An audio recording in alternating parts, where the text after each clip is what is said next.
নির্বাচনের ডেট না দিলে বিএনপি দিয়ে দেবে বলছেন দুদু।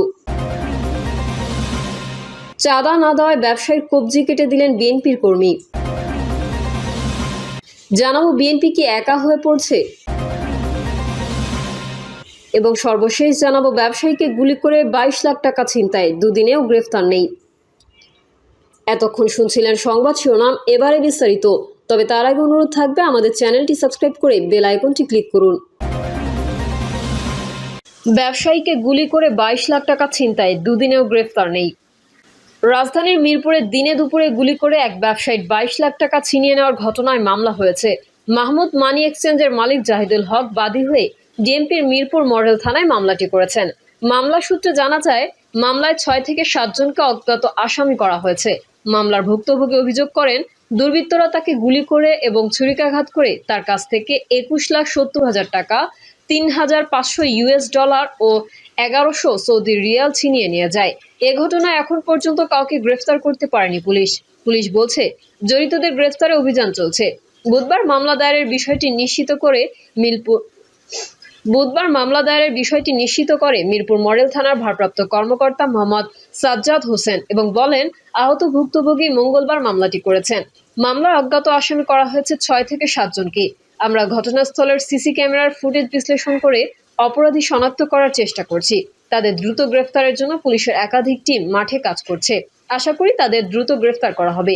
এর আগে মঙ্গলবার সকাল 10টার দিকে মিরপুর 10 নম্বর এলাকায় ওই ব্যবসায়ীকে গুলি করে টাকা ও বিদেশি মুদ্রা ছিনিয়ে নিয়ে যায় দুর্বৃত্তরা।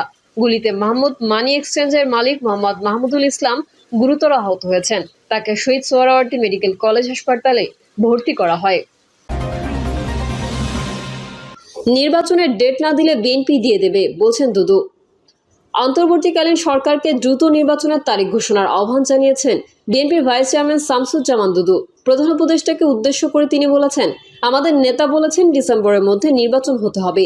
আপনি যদি ডেট দিতে না পারেন আরেকটু অপেক্ষা করেন, আমরাই ডেট দিয়ে দেব। শামসুজ্জামান দুদু বলেন, আপনাদের যারা কর্মচারী, এখানে পুলিশ প্রশাসন যারা দেশের মানুষের অর্থে চলে, আর সেখানে আপনি যদি নববধূর মতো আচরণ করেন তাহলে আমরা কি করব? আমাদের তো একটা ডেট দরকার না? এখন পাত্রী আমরা দেখতে গেছি, পছন্দ হয়েছে। একটা দিন বলতে হবে না? দিন না বললে তো আমরা কাউকে দাওয়াত দিতে পারবো না। দিন না বললে দাওয়াত দিয়ে কি করব? তিনি বলেন, আমরা ডক্টর ইউনূসের বিরোধিতা করিনি। তিনি যদি সিদ্ধান্ত নিতে ব্যর্থ হন, আমরা ব্যর্থ হব না। তারেক রহমান চূড়ান্ত কথা বলেননি। যখন চূড়ান্ত কথা বলবেন তখন সারা দেশ স্থবির হয়ে যাবে, সেদিন বুঝবেন। বিএনপির এই ভাইস চেয়ারম্যান আরও বলেন, যদি বিএনপি 17 বছর আন্দোলনে না থাকতো, 1 মাসের আন্দোলনে হাসিনার পতন হতো না। আমরা যে আন্দোলন নিয়ে গর্ব করি, সেই 24 আন্দোলনকে যারা ছোট করছে, শত শত না হাজার হাজার ছোট ভাই বোনকে সহযোগিতার জন্য আমাদের নেতা তারেক রহমান সেখানে পাঠিয়েছেন। বিএনপি বলেছে, আগামীতে যদি রাষ্ট্র ক্ষমতায় যায়, আগামীতে আহত নিহত পরিবারের দায়িত্ব নেবে বিএনপি। আপনারা ইতিহাস পড়েন, না হলে কিভাবে 1 মাসের অর্জন ছোট করছেন? শামসুজ্জামান দুদু বিএনপির প্রতিষ্ঠাতা শহীদ রাষ্ট্রপতি জিয়াউর রহমানকে নেতার নেতা উল্লেখ করে বলেন, তিনি মহান মুক্তিযুদ্ধের সময় স্বাধীনতার ঘোষণা দিয়ে অপেক্ষমান জাতির প্রত্যাশা পূরণ করেছিলেন। তার রাষ্ট্র ক্ষমতাকালীন 3.5 বছরে তার বিরুদ্ধে একটি নয়া পয়সাও দুর্নীতি নেই। আগামী 150 বছরেও তার কোনো দুর্নীতি খুঁজে পাওয়া যাবে না। তিনি এমন রাষ্ট্রনায়ক ছিলেন যার মৃত্যুর পর একটি প্লট, ব্যাংক ব্যালেন্স বা সম্পদও ছিল না। তিনি জাতিকে বাংলাদেশে একতাবদ্ধ করেছিলেন। তার রাজনীতি ছিল মানুষের কল্যাণের রাজনীতি। তাই রাষ্ট্রপতি হয়েও তিনি শ্রমিক পরিচয় নিয়ে গর্ববোধ করতেন। সরকারের সমালোচনা করে দুদু বলেন, ডক্টর ইউনূস সংস্কারের কথা বলছেন, আগে তো তার সংস্কার হওয়া উচিত। উচ্চ আদালতে ইশরাক হোসেনকে শপথ পড়ানোর নির্দেশ দিলেও তিনি তার উপদেষ্টা তা হতে দেননি। হাইকোর্টের আদেশ অমান্য করেছেন, পদত্যাগ নাটক করছেন।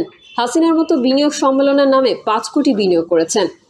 বিএনপি ভারপ্রাপ্ত চেয়ারম্যান সবার আগে বাংলাদেশ উচ্চারণ করেছেন, আর ডক্টর ইউনূস সবার আগে গ্রামীণ ব্যাংক, সবার আগে টাকা দেব না 6 মাসের, সবার আগে বিদেশে লোক পাঠাবো, লাইসেন্স নেব বলছেন। তিনি রাষ্ট্রের আমন্ত্রণে কোথাও যাননি, ব্যবসার কাজে গেছেন। চাঁদা না দেওয়ায় ব্যবসায়ীর কবজি কেটে দিলেন বিএনপির কর্মী। নোয়াখালীর দ্বীপ উপজেলার হাতিয়ায় দাবিকৃত চাঁদা না পেয়ে মোহাম্মদ নবীন উদ্দিন নামে এক ব্যবসায়ীর হাতের কবজি কেটে দেওয়ার অভিযোগ উঠেছে বিএনপির এক কর্মীর বিরুদ্ধে। বুধবার রাত 11টার দিকে উপজেলার হরণ ইউনিয়নের হাতিয়া বাজারে এই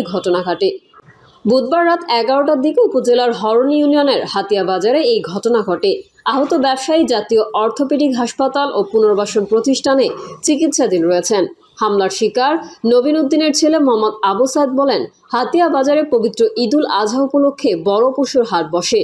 হাটে গরু রাখার জায়গা না হলে স্থানীয়রা তাদের জায়গা বা দোকানের সামনে বাঁশ পুঁতে দিয়ে গরু বিক্রির ব্যবস্থা করে। পশুর হাটের বাইরে কারো জায়গা বা দোকানের সামনে গরু বিক্রি হলে তারা কিছু টাকা নেয়। আমার বাবা হাতিয়া বাজারের পশুর হাটের দক্ষিণ পাশে আমাদের দোকানের সামনের জায়গায় বাঁশ পুঁতে গরু বিক্রির ব্যবস্থা করেন। গত মঙ্গলবার দুপুরের দিকে ওই জায়গায় এসে বিএনপির রাজনীতির সাথে সম্পৃক্ত বলে চাঁদা দাবি করেন ফারুক খলিফা। আমার বাবা তাকে বলেন, এখানে কি তোমার কোনো পুঁজি আছে? তোমাকে কেন টাকা দেব? তখন তিনি আমার বাবাকে দেখে নেওয়ার হুমকি দিয়ে চলে যান। তিনি আরো বলেন, এ ঘটনার জের ধরে বৃহস্পতিবার রাত 11টার দিকে হাতিয়া বাজারের হাতিয়া টাওয়ারের সামনে ফারুক ফের টাকা চায়। আমার বাবা অস্বীকৃতি জানালে সে তার সাঙ্গপাঙ্গদের নিয়ে ছুরি দিয়ে আমার বাবার ডান হাতের কবজি কেটে দেয়। এতে হাতের প্রায় সবগুলো রগ কেটে বিচ্ছিন্ন হওয়ার মতো অবস্থা হয়ে গেছে। অভিযোগের বিষয়ে জানতে চাইলে একাধিকবার ফারুক খলিফার মুঠোফোনে কল করা হলেও সংযোগ পাওয়া যায়নি, তাই এ বিষয়ে তার কোনো বক্তব্য সংযুক্ত করা যায়নি। হাতিয়া বাজার হাটের ইজারাদার আমিরুল ইসলাম মতিন ঢাকা পোস্টে বলেন, ফারুক ইজারাদার পক্ষের লোক নয়, তাকে কোনো টাকা তোলার দায়িত্ব দেওয়া হয়নি। সে বিএনপির রাজনীতি করে, এটা সত্য। আমার সামনেও টাকা নিয়ে কথা কাটাকাটি হয়।